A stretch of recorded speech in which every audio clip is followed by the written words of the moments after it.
दोस्तों, Indian pilot wing commander अभिनंदन के मामले का ड्रॉप सीन तो हो चुका है। पाकिस्तान की तरफ से उसे पूरी इज्जत और तकरीम के साथ इंडिया के हवाले कर दिया गया और बड़े अफसोस की बात है कि उसके दुश्मन मुल्क यानी जिस देश को वो अपना दुश्मन समझते हैं, जहां की आवाम पर वो बम गिराने आया था, उसके साथ यहां पर तो इंतहाई मोहब्बत और एहतराम के साथ सलूक किया गया है।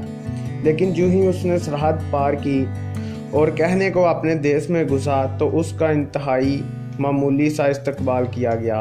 भारतीय मीडिया जिसे एक वार हीरो के तौर पर रिप्रेजेंट कर रहा था, जब वो इंडिया में वापस दाखिल हुआ तो उसका इस्तकबाल यूं हुआ कि ना तो उसे किसी सिपाही ने सल्यूट किया और मौके पर मौजूद फौजी अफीसर ने उसकी कमर में यूं हाथ डाला जैसे हमारे यहाँ किसी को गिरफ्तार करके ले जाया जाता है। बस जिन मनाजिर का सामने आना था कि हमारे सोशल मीडिया पर तरह तरह की खबरों की भरमार हो गई। एक तो ये थी कि अभिनंदन को वहां वापस जाते ही गिरफ्तार कर लिया गया है और दूसरी खबर ये थी कि पाकिस्तानी कौम के अखलाक से मुतासिर होकर अभिनंदन और इसकी फैमिली ने इस्लाम कबूल कर लिया है।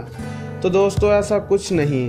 दर हकीकत अभिनंदन यहाँ पाकिस्तान में पाक फौज की हिरासत में था, तो तब भी उसने पाक फौज के प्रोफेशनलिज्म और अखलाक की तारीफ की थी। और जब वो बॉर्डर क्रॉस करने लगा तब भी गुफ्तगू करते वक्त उसने सब कुछ दोबारा से दोहराया कि पाक फौज वाकईतन इंतहाई प्रोफेशनल लोग हैं, नहायत मेहरबान लोग हैं और उन्होंने मेरा बहुत ख्याल रखा। बहरहाल वो हमारे अखलाक से मुतासिर होकर इस्लाम के करीब आया है या नहीं, और बॉर्डर के उस तरफ जाकर वो अपने दिए हुए बयान से मुकरता है कि नहीं, ये तो आने वाले चंद दिनों में वाज़िया होगा। फिलहाल हम आपको सिर्फ यही बता सकते हैं कि अभिनंदन के इस्लाम कबूल करने की तमाम तर इत्तलात गलत हैं। तो ख़वातीन और हज़रात, अब ज़रा पोस्टमार्टम करते हैं दूसरी खबर का, जिसके मुताबिक विंग कमांडर अभिनंदन को बॉर्डर क्रॉस करते ही फौरी तौर पर गिरफ्तार कर लिया गया है। तो इस बात में कोई शक नहीं कि विंग कमांडर अभिनंदन का उसके अपने मुल्क में ही ठंडा ठार और इंतहाई मामूली सा इस्तकबाल किया गया था। किसी किस्म की कोई गर्म जोशी देखने में नहीं आई थी। इंडियन फौज ने तो भारतीय शायकीन तक को आने से मना कर दिया था और फिर विंग कमांडर अभिनंदन की किसी किस्म की कोई प्रेस कॉन्फ्रेंस नहीं करवाई गई थी, क्योंकि इन्हें खतरा था कि कहीं उनके मुंह से कोई उल्टी सीधी बात ना निकल जाए जो पूरी दुनिया के मीडिया पर नशर होती रहे। जहां तक बात है उसे गिरफ्तार करने की, तो आपको एक मिलिट्री हैबिट बता दें कि ये प्रोटोकॉल का हिस्सा होता है कि जब भी कोई ऑफिसर या सिपाही दुश्मन की कैद से वापस आता है तो उसकी प्रॉपर डीब्रीफिंग दी जाती है। उसका मेडिकल चेकअप होना तो मामूल की बात है ही, उसका बाकायदा इंटरव्यू लिया जाता है और ये जांचा जाता है कि उसकी ज़हनी सेहत तो मशकूक नहीं है या उसके ख्यालात अपने मुल्क के बारे में अब क्या हैं।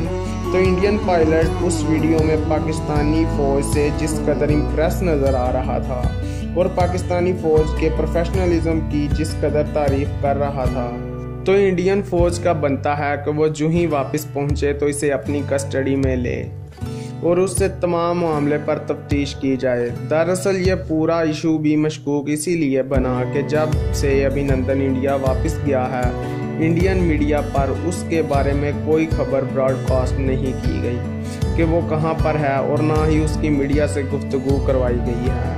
इसके शक व शुबहात में इस बात से भी इजाफा हुआ कि साइड लाइन पर यह भी न्यूज़ चली कि इस हादसे के बाद इस सेक्शन के फ़ज़ाइया के कमांडर को मुअत्तल कर दिया गया है। तो लोगों ने शायद ये गुमान किया है कि विंग कमांडर अभिनंदन भी जब वापस पहुंचा है तो इसे भी इस मिशन में नाकामी की वजह से गिरफ्तार कर लिया गया है। इसमें कोई शक नहीं कि अस्करी बल्कि सियासी क़ुव्वतों ने भी भारत के जंगी जुनून का मौसर और बेहतर जवाब दिया है और इंडियन मीडिया और इंडियन सियासतदान के वार हिस्टेरिया का अमन के साथ जवाब देकर अक़वाम आलम में अपना स्टेटस मज़ीद बुलंद किया है। इसके अलावा इंडिया की अवाम ने मोदी पर लान तान शुरू कर दी है और इमरान खान को रोल मॉडल के तौर पर पेश किया जा रहा है और यहाँ तक बातें हो रही हैं कि अगला नोबेल प्राइज़ इमरान खान को मिलना चाहिए, क्योंकि उसने दोनों अक़वाम के दरमियान एटमी जंग के खतरे को टाल दिया है। इस पूरे मामले में अफवाज पाकिस्तान की जितनी तारीफ की जाए वो कम है। अभिनंदन की रिहाई की वजह से पाकिस्तान के लिए पूरी दुनिया में नारा तहसीन बुलंद हुआ। चीन, रूस, अमेरिका, सऊदी अरब, तुर्की और अनगिनत ममालिक ने पाकिस्तान की इस दानिशमंदी को सराहा। दुनिया भर में भारत की मुज़ाहमत की जा रही है। दोस्तों, आज की वीडियो बस यही तक थी। उम्मीद है आपको वीडियो पसंद आई होगी। हमारी वीडियो को लाइक और शेयर ज़रूर कीजिएगा और अगर आपने अभी तक हमारा चैनल चाचा शरारती सब्सक्राइब नहीं किया तो अभी कर लें, ताकि हमारी आने वाली तमाम नई वीडियोस आप तक बर वक्त पहुंच सकें। मिलते हैं एक नई वीडियो के साथ। अपना और अपने दोस्तों का ख्याल रखिएगा। तब तक के लिए अल्लाह हाफ़िज़।